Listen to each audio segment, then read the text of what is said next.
All right, hello everyone, and welcome to my channel. We're going to get right into Bible Decode number 112 in the Flavian Signature series, and this hopefully will get your decoding juices flowing so that you can do some for yourself, and hopefully you will find out some interesting information that you can dig in to.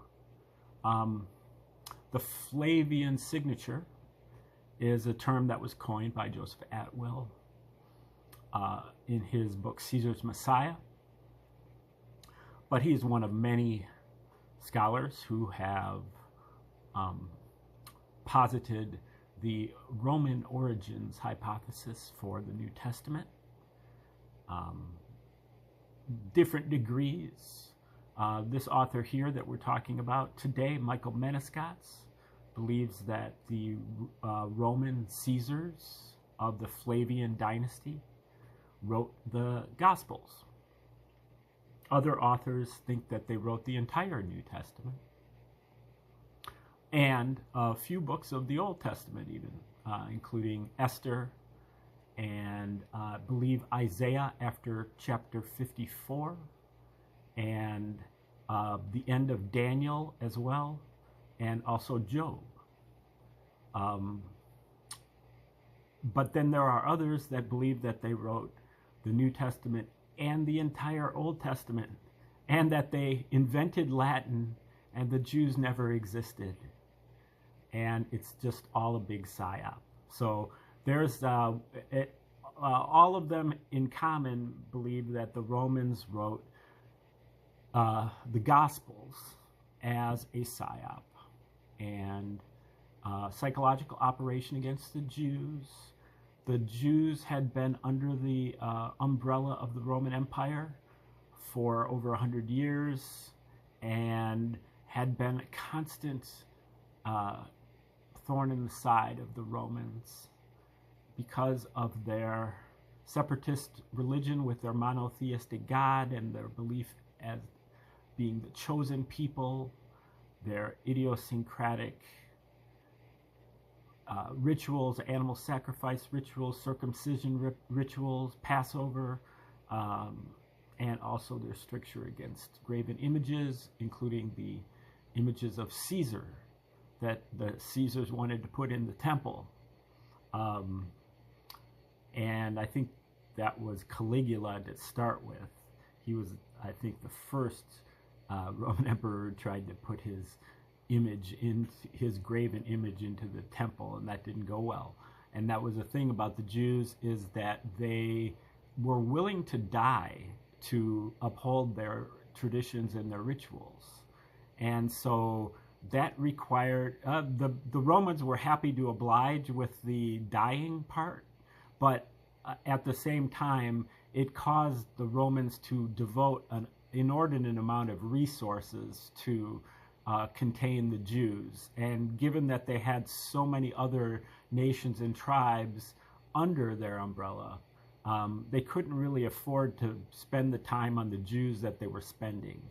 Now, the Jews made up at least if you believe they existed, they made up a great percentage of the Roman Empire, up to maybe 10% or something. So they certainly deserved some resources, but they were devoting more than they should have. And so this all culminated in the Jewish War of 66 to 73 AD. And that war broke out under Emperor Nero, and Nero, basically the Jews kicked the Romans out of Jerusalem.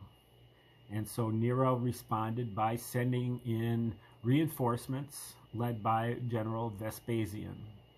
And Vespasian tried to put down the revolt. But then there was also brewing a unrest at home back in Rome. Nero, a couple years later in 68 AD, was assassinated, and that set off a chain of events that was known as the Year of the Four Emperors, where Nero was assassinated. He was replaced by Galba, who was assassinated, who was replaced by Otho, who was assassinated, who was replaced by Vitellius, who was assassinated. And finally, the call came to Vespasian, the general here for this war. And so Vespasian became the new emperor. He went to Rome, and he appointed his son Titus to be the new military commander for this siege at Jerusalem. And Vespasian was injured in the war, and Titus was also injured in the war, which he eventually won in about 73 AD at Masada, which was a fortress in the south. And so Titus also eventually became the emperor, and his brother Domitian eventually became the emperor. Those are the Flavian Caesars: Vespasian, Titus, and Domitian, from 69 to 96 AD.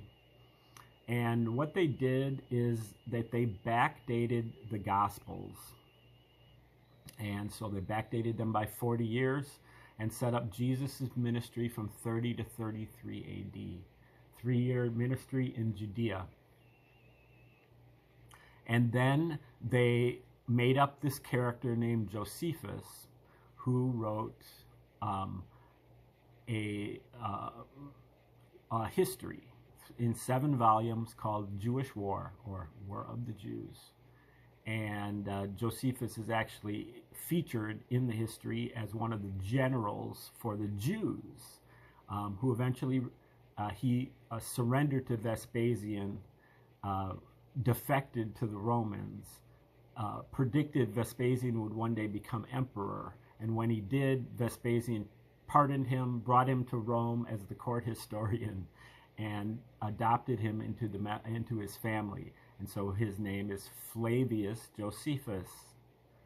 And, most Christians know of Josephus because they believe that he is one of the great historians, and that he is also a person who corroborated the existence of Jesus, and really the only person who corroborated the existence of Jesus in the first century outside of the Gospels or the New Testament itself. But the stories that Josephus writes about in Jewish War many of them are hardly believable. And then when you pair it up with the Gospels, you can see just like, manifold parallels between the two. And that's what Menescats gets into. Now, the first set of parallels, usually it features, Jesus has his 3-year ministry in Judea. And this is paralleled by Titus's 3-year military campaign in Judea. Every place that Jesus goes, Titus goes, in the same order.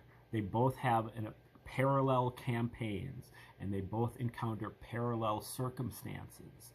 Parallel conceptually, it's not the same thing that happens, but they're little riddles and little puns that you can see the parallels.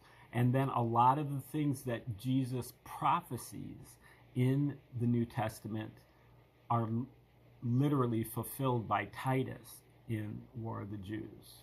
And so this basically means that Titus is the second coming of Jesus. And that, we're waiting for the second coming of Jesus is ignoring the fact that it already happened almost 2,000 years ago. And so Menescats takes this even further by going into the book of Luke and looking for parallels between the book of Luke and Josephus. And he finds an astounding 250 parallels. And he recognizes that he may have only, scratched the surface. There may be many more than that. what he did is he identified the parallels, and then he made a chart or a graph, putting the book of Luke on the vertical axis and War of the Jews on the horizontal axis, and plotting the points of the locations of the parallels. And when he's done plotting the 250, he has made 5 near perfect letters in Latin. Now, the New Testament was supposed to have been written originally in Greek.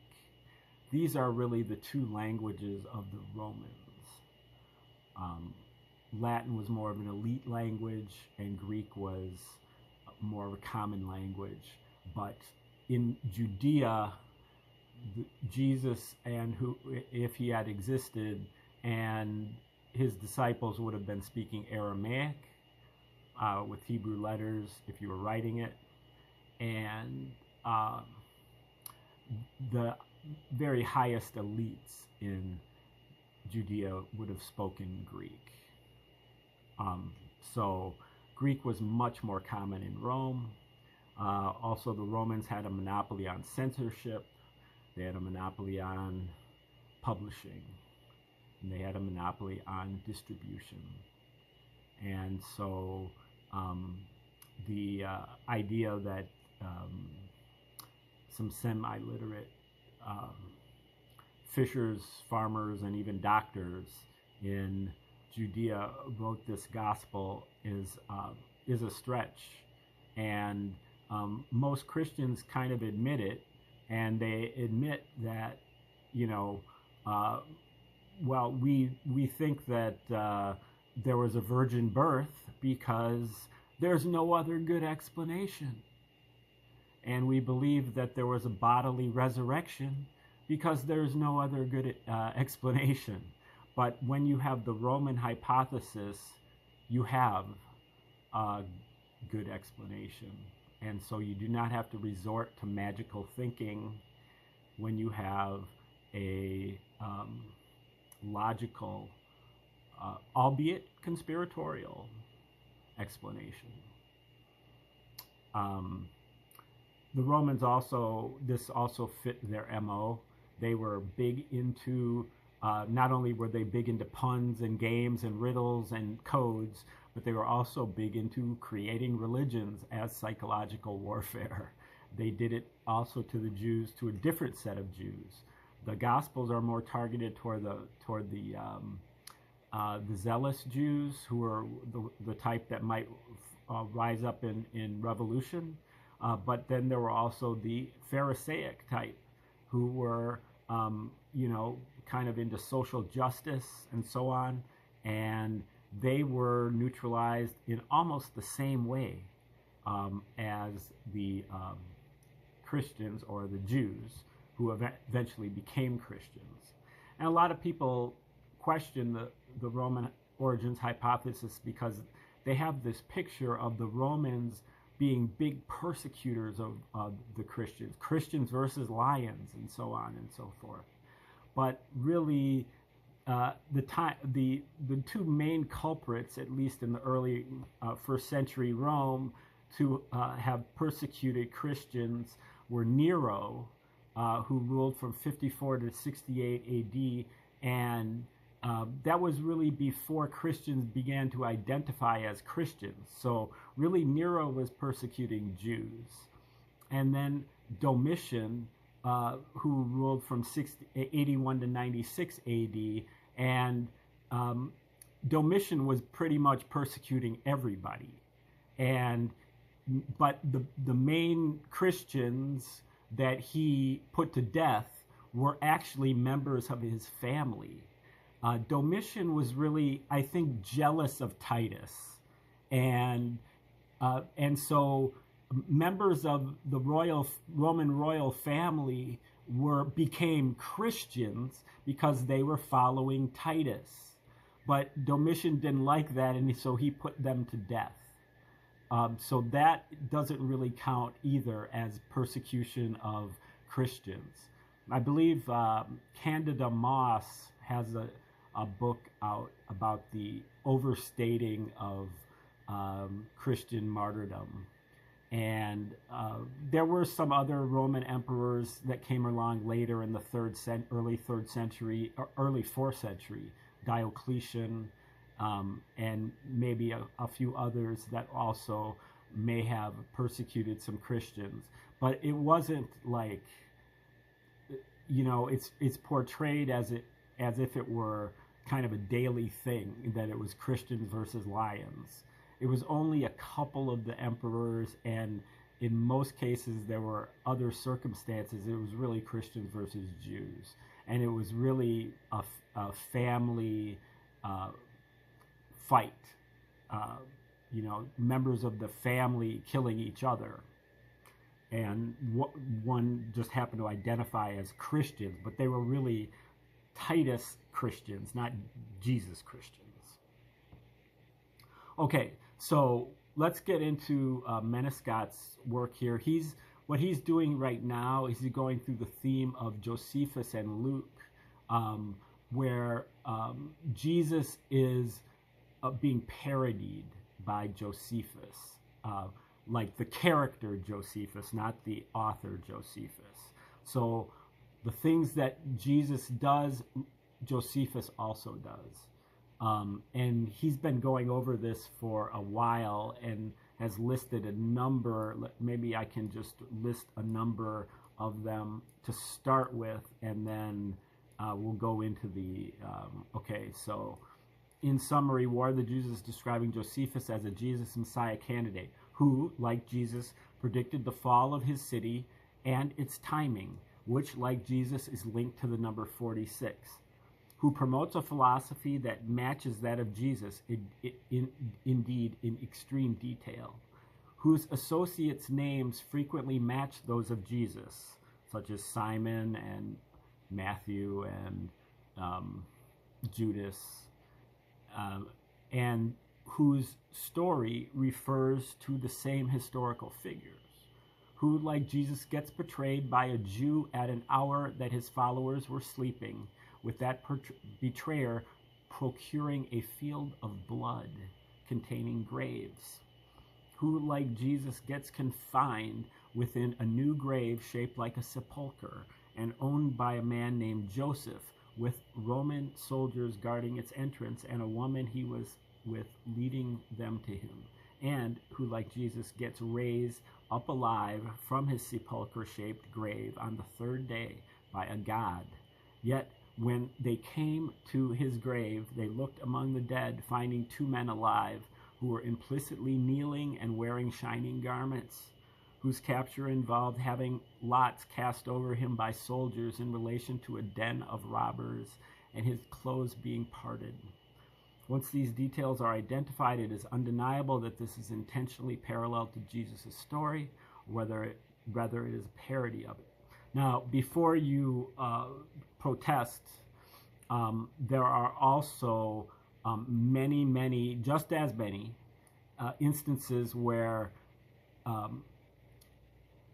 the book of Luke is parodying Josephus. So it's not just a one-way parody. You could then say, oh, Josephus wrote after the Gospels and he was making fun of it. Well, it goes both ways. Jesus, the Gospels are also making fun of War of the Jews. So the conclusion is that they were written by the same people for the same reason at the same time. Okay, now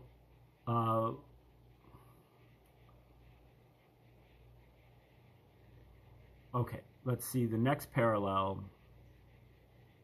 Jesus describes how Josephus' story involving a Galilean Jew being crucified after refusing to speak, followed by both the sun and the night sky becoming darkened, and the Son of God coming in a cloud with great power and glory.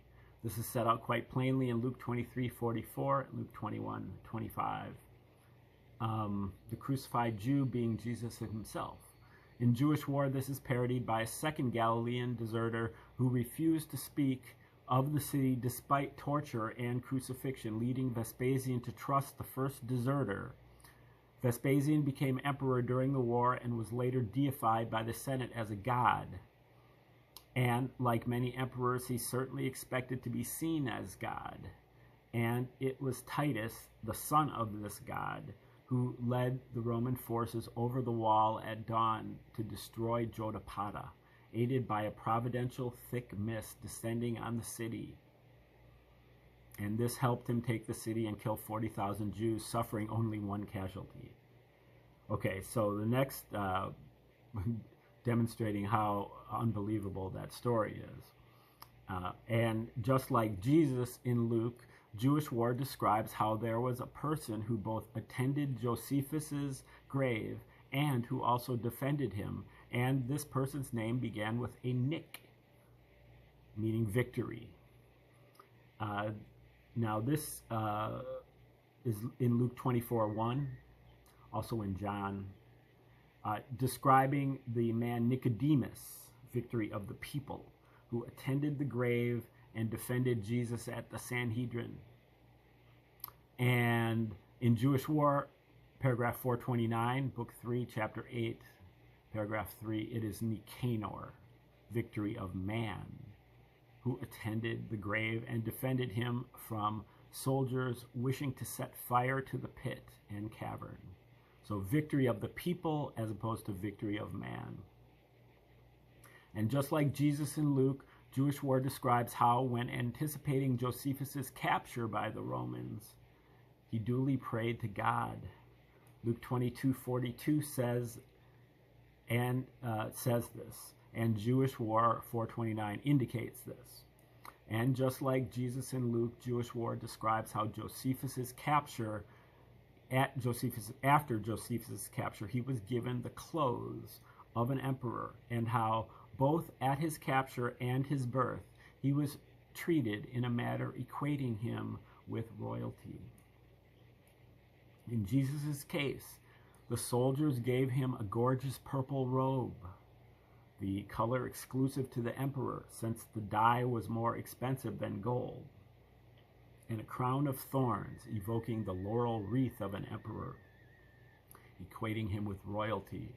This is Luke 23:11.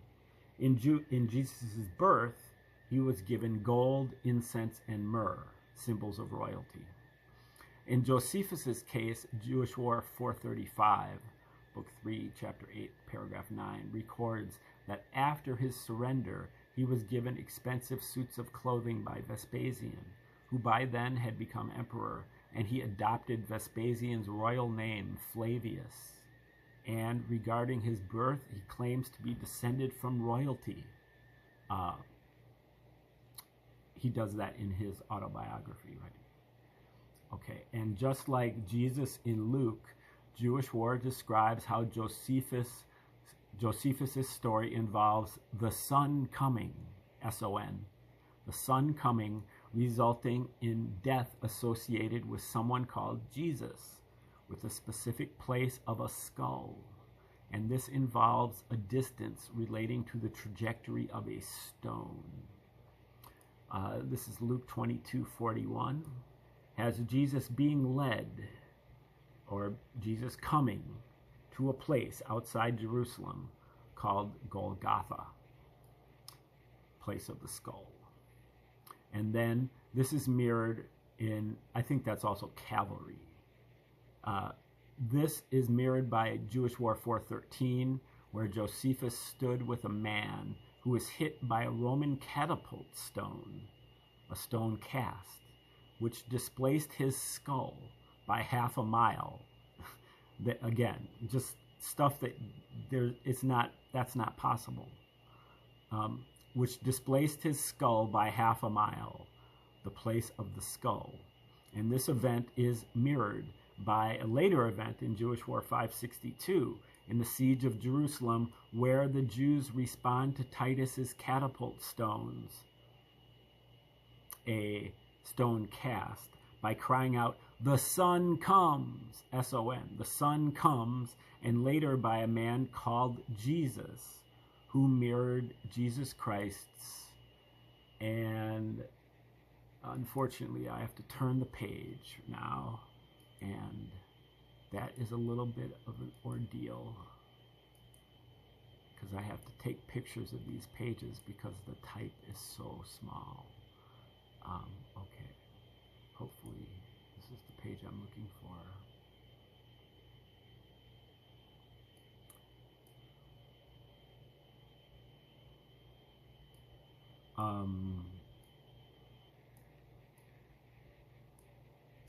Oh, it isn't. Sorry. Okay.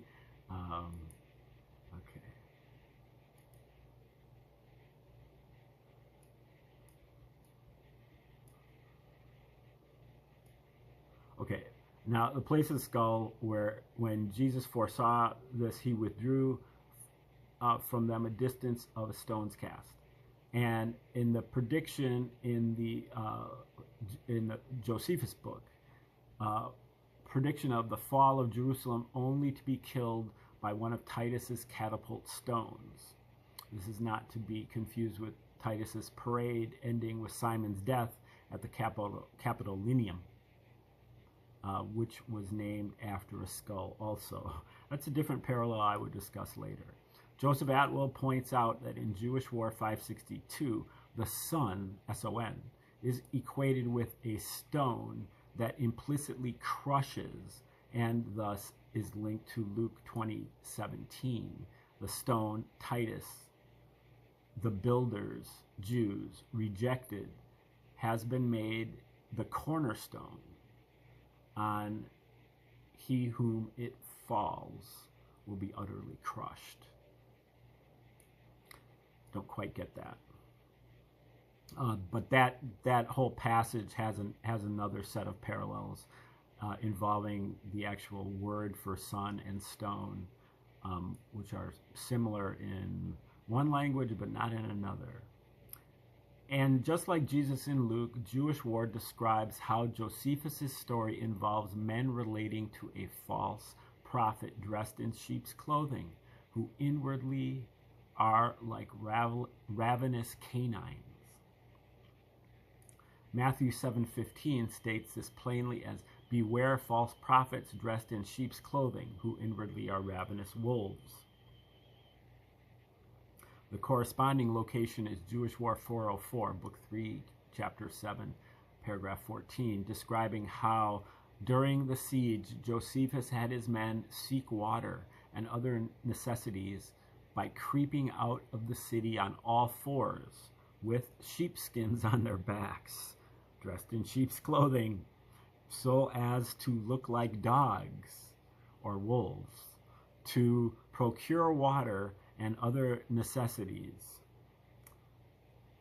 The false prophet is Josephus himself, who prophesied the downfall of Jotapata accurate to the day.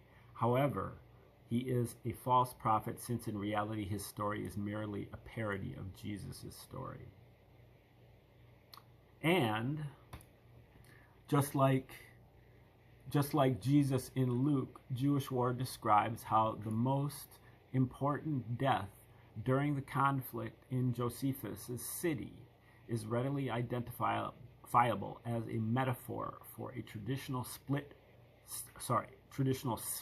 roasted Passover lamb sacrificed, whilst also being linked to a crucifixion. In Jesus' story, this is fairly obvious. Jesus is the Lamb of God and dies as a metaphorical lamb Passover sacrifice for believers to eat his flesh and blood. To help complete the metaphor, John 19 has, that's Luke 23:33. But to complete the metaphor, John 19 has the soldiers stick a spear in his side with water and blood coming out, evoking the manner of someone cooking a Passover lamb sacrifice who would naturally stick a skewer in to see if the juices run clear or red to determine whether it was cooked through or not. This is parodied in Jewish War 425, where as the Romans attacked Josephus' men in Jotapata, they kill 40,000 men, losing only one. This one man, the most significant death of the fight, died climbing down to some survivors in a cavern, only to receive a spear upwards through the groin, skewered lengthways, which is how it's set out in Exodus 12 that you're supposed to do a Passover lamb. However, Jewish War 425 offers slightly different details, saying the man stretched out his arm, mirroring Jesus on the cross, only to receive the spear in the ribs in the manner of Jesus on the cross. Okay, so I think we're going to stop there. There are more parallels here between Jesus and Josephus. Again, this is one of many themes. Like I said, there are 250 parallels between the book of Luke and Jewish War.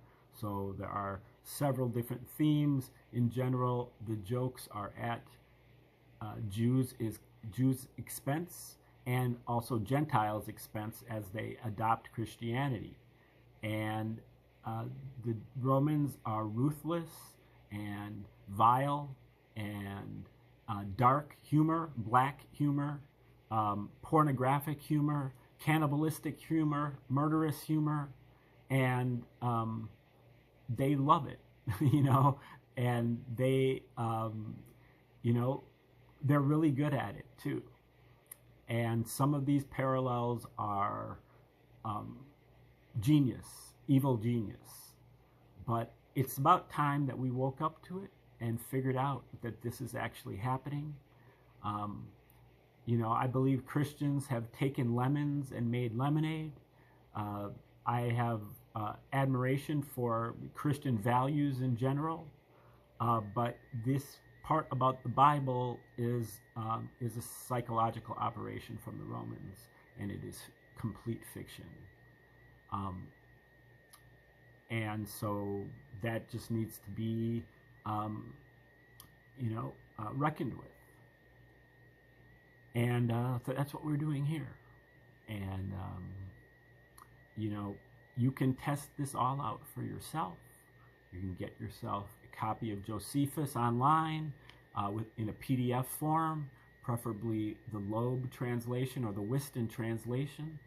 And then you can get your Greek and English interlinear text of the Bible, New Testament. And you can figure this out for yourself. But literally, the main point is of his book here, Menascot's, M-E-N-A-S-G-O-T-Z, is that not only did the Romans write the Gospels, but they actually signed their name to it. Or at least they signed their initials. They put their initials on it, A-P-T-V-S, the 5 Latin letters that make up the graph of the 250 parallels in the book of Luke, between the book of Luke and Josephus's Jewish War. All right, thanks for tuning in today. Like, share, subscribe, and comment as you see fit.